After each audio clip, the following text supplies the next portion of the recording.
pretty easy if you were successful in your lessons yesterday, because this is just t-test. So it's almost exactly the same, except for that we're going to use t-scores instead of z-scores.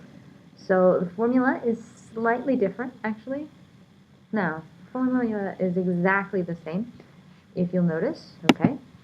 Exactly the same. There's absolutely no difference, except this letter is a T and this is an S, because now we're using the sample standard deviation instead of the population standard deviation. So, and the steps are, again, exactly the same. So we're just going to continue practicing what we learned yesterday, but make sure that you use the T instead of the Z scores.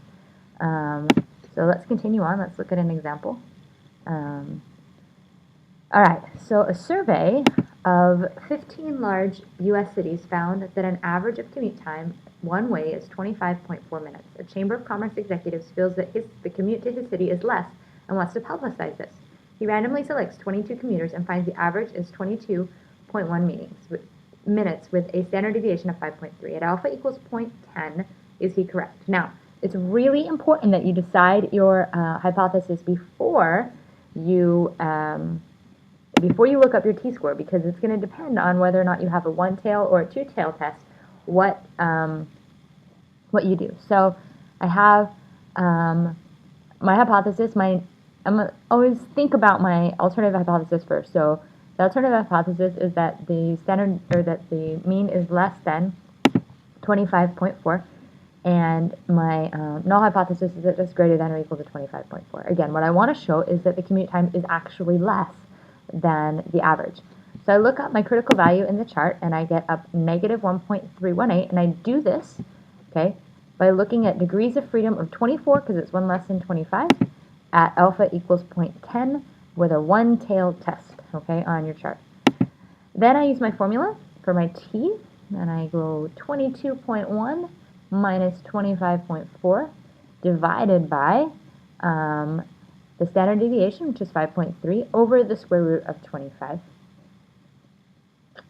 Plug that all into my calculator, and I end up with a t-score of negative 3.11. Now, this is less than this, so I can reject my null hypothesis and say that this Chamber of Commerce individual can certainly publicize the fact that his city has a commute time that is less than average. Oops, I don't know what I did. Let's get close. Okay. So that's important. What we want is we want to be able to reject so that we can say that our claim is correct. If we can't reject, that's an unfortunate situation. Okay, here's your practice question. Okay, so you're going to pause the video and do your practice question. It says a job placement director claims the average starting salary for nurses is $24,000. A sample set of 10 nurses' salaries has a mean of 23,450 and has a standard deviation of 400. Is there enough evidence to reject the director's claim at alpha equals 0.05? Now, does this say less than or greater than? It does not, so make sure that you're doing this as a two-tailed test. Okay, go ahead and pause the video, do your practice, and then check your solution.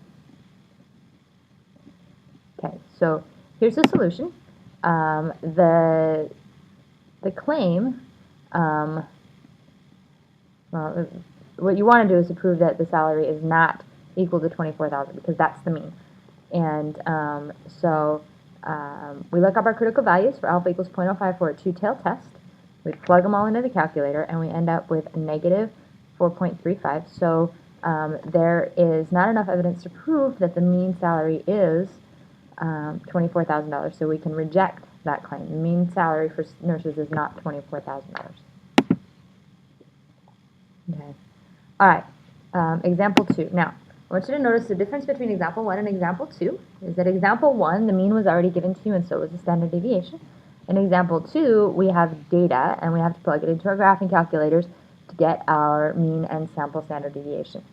So this says, a state executive claims that the average number of acres in western Pennsylvania's parks is less than 2,000 acres. A random sample of 5 parks is selected, and the number of acres is shown. At alpha equals 0.01, is there enough evidence to support the claim?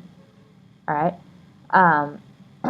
So this is the number of acres, and we're trying to prove that the average number of acres in state parks is less than 2,000 acres. So before we even find our mean and our standard deviation, we want to actually write our hypotheses.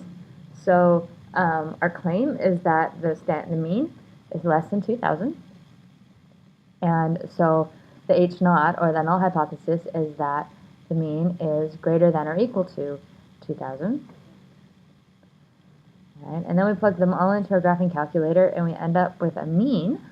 So our mean that we get when we do it is, our x bar is 1,885.8, and our standard deviation is, make sure you're using the S on your graphing calculator, 2,456.3. All right, then we're going to plug these numbers. Well, let's look up the critical value. It's a one-tailed test, so we end up with 3.747. My degrees of freedom was 4, because I had 5 data points. And plug it into the t-score, and let's see if we can get something less than negative 3.747. So I have 1885.8 minus 2456.3. Oh, sorry, that was my standard deviation. I was reading the wrong thing. Minus 2,000, that's what I mean. Over 2456.3 divided by the square root of 5. And I end up with t equals negative 0.14. So I cannot reject. Okay, I have no evidence that shows that that the average number of acres for state parks is less than 2,000. I have absolutely no evidence that shows that. Okay. Now onto your practice question. So here's your practice question. An educator claims that an average salary of substitute teachers in a district in Allegan County, Pennsylvania is less than $60 per day. A random sample of 8 schools is selected and daily salaries in dollars is shown. Is there enough evidence to support the educator's claim that alpha equals 0.10? So you're trying to show that the average salary is less than $60 per day. So go ahead and pause the video, do your practice problem, and then check your solution. Here's our solution. Okay, and so our claim is that the mean is less than 60. Okay, alpha is 0.10, our degrees of freedom is 7, so our critical value is negative 1.415. We put in these in your graphing calculators, we get the mean is 58.88 and the sample standard deviation is 5.08.